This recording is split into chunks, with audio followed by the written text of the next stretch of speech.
First example, I want to tell you about one of the most phenomenal employees that's ever worked at Young Living corporate offices. Let me tell you a little bit about her. So this is A.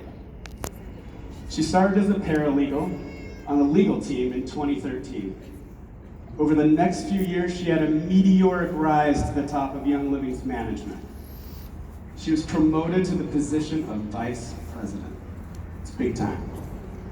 In the matter of a few years, she went from a modest paralegal salary to an impressive six-figure vice president salary with vice president perks and benefits.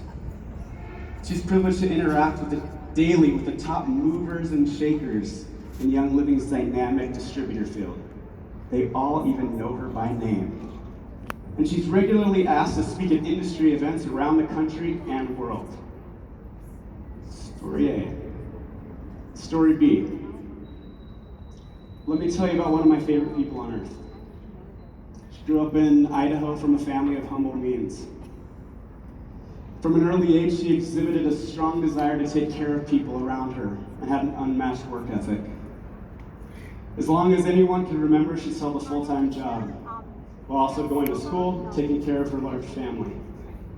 She received a Bachelor of Science in Legal Studies and Criminal Justice and has served as an adjunct professor at the local university. She worked for 11 years as a paralegal and hearing examiner at Provo City, 8 years as the senior paralegal for Mrs. Fields International, where she was the senior legal contact for contracts, franchise relationships, litigation, and bankruptcies, just to name a few responsibilities. For the next 3 years, she worked at Nature's Sunshine Products, where she was the senior paralegal and closest advisor to the general counsel.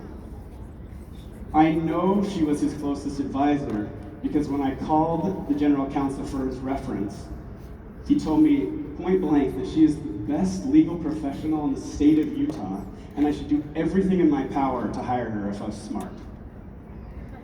She started at Young Living in 2013 with an extremely meager staff. She had to deal with me, for crying out loud. She pretty much taught me everything I know. Over the years, her team has grown. She's hired and trained multiple people who have subsequently spread their wings and been promoted throughout the corporate organization. I would guess she's probably worked more combined hours than anyone else at Young Living since she started there in 2013. And guess what? A year ago, the executive team had the privilege of finally promoting her as the first female vice president in the history of Young Living's legal department.